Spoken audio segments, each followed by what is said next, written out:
ఇక ఇటు పశ్చిమ బెంగాల్లో తొలిదశ పోలింగ్ కొనసాగుతోంది. ఉదయం 11 గంటల వరకు 41.1% ఓటింగ్ రికార్డ్ అయినట్లుగా అధికారులు వెల్లడించారు. 16 జిల్లాల పరిధిలో 152 నియోజకవర్గాల్లో ఇవాళ పోలింగ్ జరుగుతోంది. బీజేపీ నేత సువేందు అధికారి, కాంగ్రెస్ నేత అధీర్ రంజన్ చౌదరి పలువురు తమ ఓటు హక్కును వినియోగించుకున్నారు. పోలింగ్ను అడ్డుకునేందుకు అల్లర్లు సృష్టించాలని ప్రయత్నిస్తే కఠిన చర్యలు ఉంటాయని టీఎంసీ శ్రేణులను హెచ్చరించారు ప్రతిపక్ష నేత సువేందు అధికారి.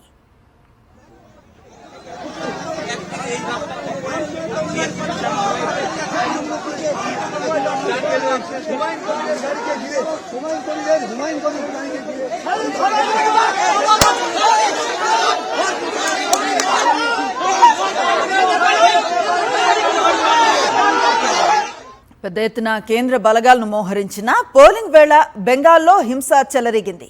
ముర్షిదాబాద్ జిల్లాలో పోలింగ్ కేంద్రం వద్ద ఉద్రిక్త పరిస్థితులు ఏర్పడ్డాయి. నౌడాలో ఏజేయూపీ అధ్యక్షుడు హుమాయూన్ కబీర్ను అడ్డుకున్నారు తృణమూల్ కాంగ్రెస్ కార్యకర్తలు. నిన్న రాత్రి క్రూడ్ బాంబ్ దాడి జరిగిన పోలింగ్ బూత్ వద్దకు హుమాయూన్ కబీర్ రాగా టీఎంసీ వర్గాలు అతను అడ్డుకున్నాయి. ఈ క్రమంలో ఇరు వర్గాల మధ్య ఘర్షణతో పరిస్థితి కొంత ఉద్రిక్తంగా మారింది.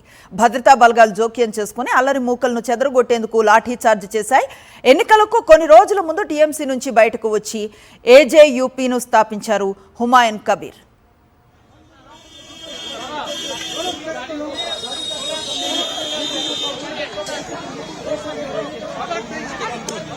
అటు సిలుగుడిలో జగదీష్ చంద్ర విద్యాపీఠ పోలింగ్ కేంద్రం వద్ద తృణమూల్ బీజేపీ వర్గాల మధ్య వాగ్వాదంతో టెన్షన్ వాతావరణం నెలకొంది.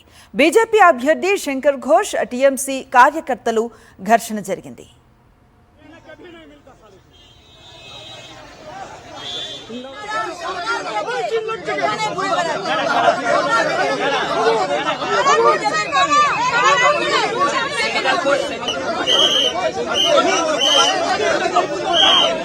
ఇక వెస్ట్ బెంగాల్లో కొనసాగుతున్న పోలింగ్ సరళిపై మరింత సమాచారాన్ని మా ప్రతినిధి వెంకటేష్ లైవ్ ద్వారా అందిస్తారు.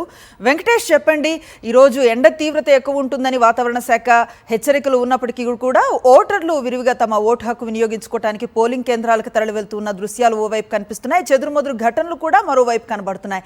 ఎలాంటి వాతావరణం ఉంది? ఎంత మేర పోలింగ్ నమోదైందంటే ఏం చెప్తారు? పశ్చిమ బెంగాల్లో ఓటర్లందరూ కూడా చైతన్యవంతంగా పోలింగ్ కేంద్రాలకు తరలి వస్తున్నారు. సో ఎండాకాలం కావడంతో తొలి 4 గంటల్లోనే దాదాపు 41% పోలింగ్ పూర్తయింది. గత ఎన్నికల్లో దాదాపు 82% ఓటర్లు తమ ఓటు హక్కు వినియోగించుకోగా కేవలం 4 గంటల్లోనే ఇప్పుడు 41% ఓటింగ్ నమోదైనటువంటి పరిస్థితి. సో ఇంకాస్త జరిగితే ఎండ ముదిరేటువంటి అవకాశం ఉంది. సో ఈ మధ్యాహ్నం సమయంలో కొంత మందగించేటువంటి అవకాశం ఉంది. మళ్ళీ సాయంత్రం కల్లా మళ్ళీ ఊపందుకునేటువంటి అవకాశం కనబడుతుంది. సో ఎండాకాలం కావడంతో మొదటి 2-3 గంటల్లోనే భారీ ఎత్తున ఓటర్లు తమ ఓటు హక్కు వినియోగించుకునే క్రమంలో భాగంగా పోలింగ్ కేంద్రాలకు తరలి రావడంతో తొలి 4 గంటల్లోనే 41% పోలింగ్ నమోదైనటువంటి సందర్భం మనం చూస్తున్నాం. మొత్తం 16 జిల్లాల్లోని 152 అసెంబ్లీ నియోజకవర్గాల్లో ప్రస్తుతం పోలింగ్ కొనసాగుతుంది. సో ప్రధానంగా ముర్షిదాబాద్ అనేటువంటి జిల్లాలో హింస చెలరేగింది. నాటు బాంబులు విసరడంతో అక్కడ కొద్దిమంది ఓటర్లకు గాయాలయ్యాయి.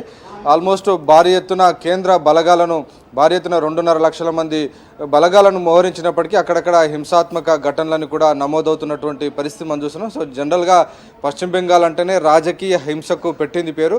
కానీ ఈసారి గతంతో పోలీసు ఈసారి కొంత హింసాత్మక ఘటనలు అయితే తగ్గినటువంటి పరిస్థితి కనబడుతుంది. గతంలో 7 దశల్లో ఎన్నికలు నిర్వహిస్తే ఈసారి మాత్రం 2 దశల్లోనే ఈరోజు 152 నియోజకవర్గాల్లో పోలింగ్ జరుగుతుంది.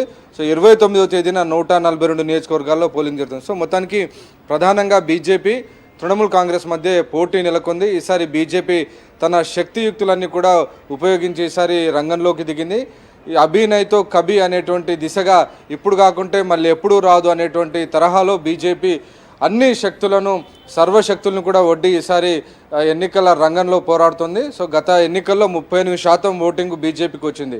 అలాగే 48% ఓటింగు తృణమూల్ కాంగ్రెస్ పార్టీకి వచ్చింది. సో ఈ నేపథ్యంలో చాలా చోట్ల కూడా కేవలం 5,000, 4,000 తేడాతో గతంలో బీజేపీ ఓడిపోయినటువంటి నేపథ్యంలో ఈసారి ఎస్ఐఆర్ అనేది చాలా కీలక పాత్ర పోషించేటువంటి అవకాశం మనకు కనబడుతుంది. ఎస్ఐఆర్ ద్వారా 90 లక్షల ఓటర్లను కేంద్ర ఎన్నికల సంఘం కట్ చేసింది. ఆల్మోస్ట్ ఈ జిల్లాలన్నీ కూడా బంగ్లాదేశ్ బార్డర్తో ఉన్నటువంటి జిల్లాలోనే దీనికి సంబంధించినటువంటి తొలగింపులు ఎక్కువగా జరిగాయి. సో ఈ నేపథ్యంలో ఖచ్చితంగా ఈసారి జరిగేటువంటి ఫలితాల్లో మాత్రం వచ్చేటువంటి ఫలితాల్లో మాత్రం చాలా స్లైట్ మెజారిటీతోనే జయాపజయాలు ఆధారపడేటువంటి అవకాశం మనకు స్పష్టంగా కనబడుతుంది. సో మొత్తానికైతే చాలా ప్రతిష్టాత్మకంగా బీజేపీ ఎన్నికలు తీసుకుంది. సో మూడు సార్లు 2001 నుంచి 11 నుంచి అధికారంలో ఉన్నటువంటి తృణమూల్ కాంగ్రెస్ పార్టీ మరోసారి 4వ అధికారాన్ని దక్కించుకునేటువంటి క్రమంలో భాగంగా తృణమూల్ కాంగ్రెస్ పార్టీ కూడా గట్టిగా పోరాటం చేస్తుంది. సో మే 4వ తేదీన కౌంటింగ్ జరగబోతుంది. సో అప్పటిదాకా ఈ ఎన్నికల రణరంగం కొనసాగబోతోంది. Right, thank you Venkatesh.